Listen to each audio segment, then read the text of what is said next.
Hi guys, it's Tom from latestdeals.co.uk, and in this video we are talking about smart meters. A guide explaining what they are, the different types, how to get one, why they're good, and why maybe they're bad as well. Let's get started. What are smart meters? Smart meters are the next generation of gas and electricity meters, the things that measure how much you're using. Unlike traditional meters where you have to read it yourself, smart readers read it for you and show it on an in-home display.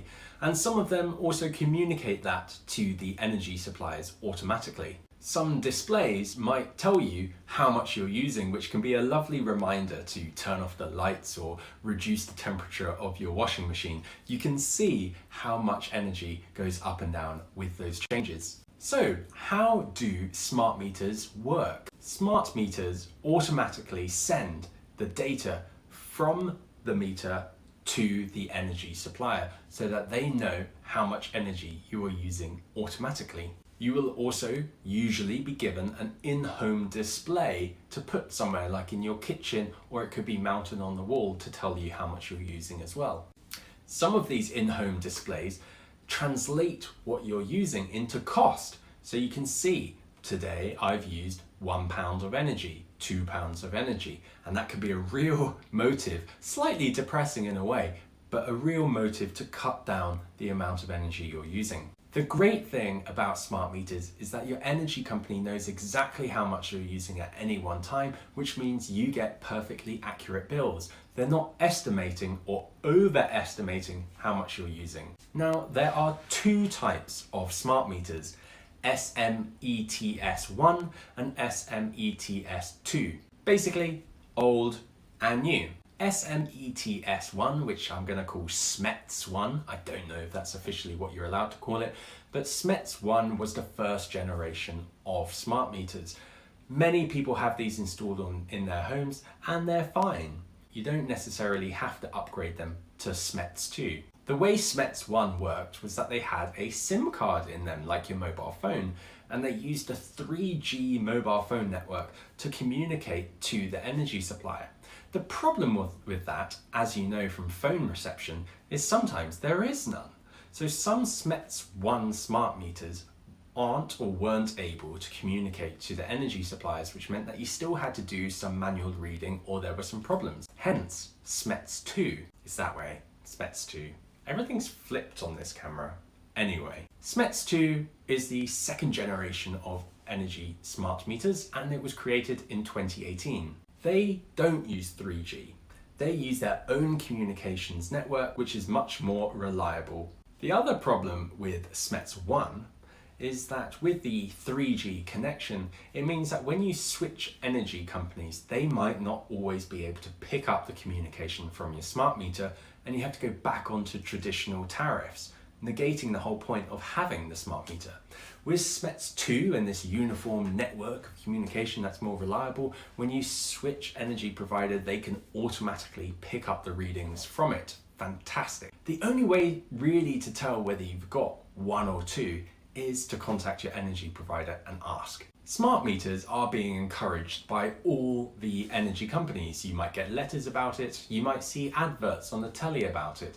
They might say you can have it for free, you'll save money. And some of that is true. However, there's one thing that's not true. It's not compulsory. You do not have to have a smart meter installed if you don't want to.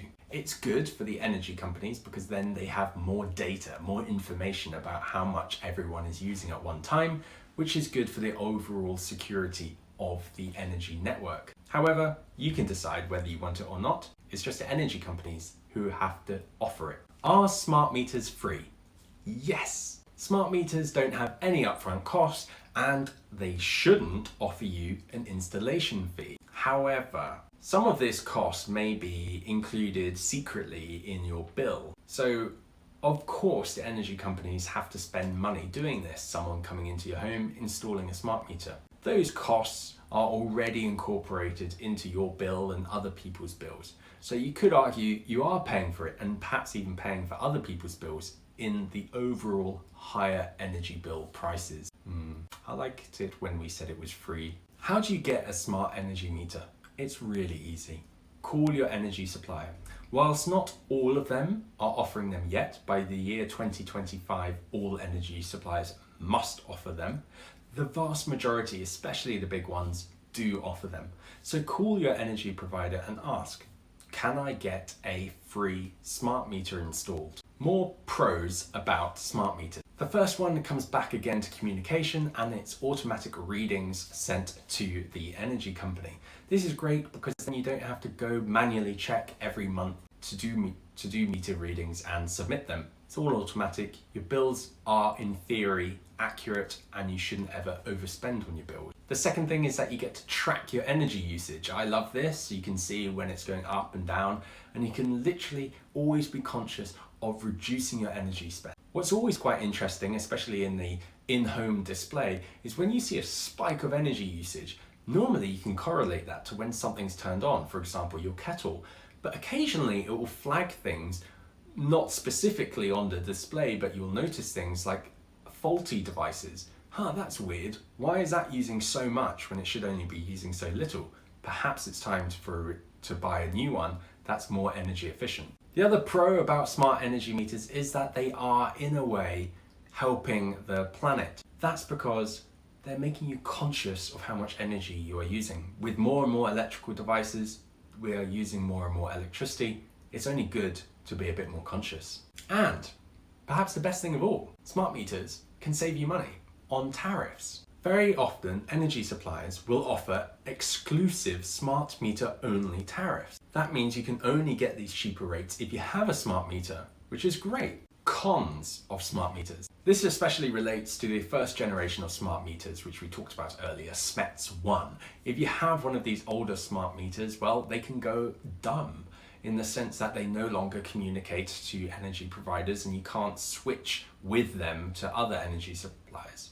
You can still switch, they just don't use the smart energy meter anymore. They just go back to what it was before, and you have to kind of manually do stuff. Also, especially with the SMETS1 energy meter, the next thing is kind of like a misconception. Just because you have a smart meter doesn't necessarily mean that you're going to save money. Ultimately, the only thing that is guaranteed to save you money on your energy bills is if you cut down the amount of energy you are using. You're turning off lights, you're putting a more efficient shower head in, you're hanging your clothes out to dry outside instead of using a tumble dryer. It's on you. What it can help sometimes is if you are on estimated tariffs. That way it can provide better data to the energy supplier for more accurate billing.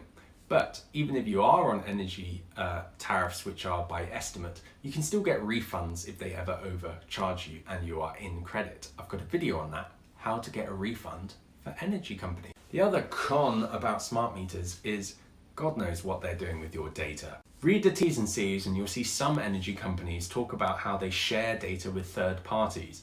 Perhaps they sell it for advertising purposes. We don't really know, and it's impossible to tell, so just be aware that sometimes that happens. Alright, thank you very much for watching this video all about smart meters. I hope you found it useful in the difference between SMETS1 and SMETS2, how to do it, and why it's good and bad. If you enjoyed this video, please give it a thumbs up and subscribe to our YouTube channel, Latest Deals.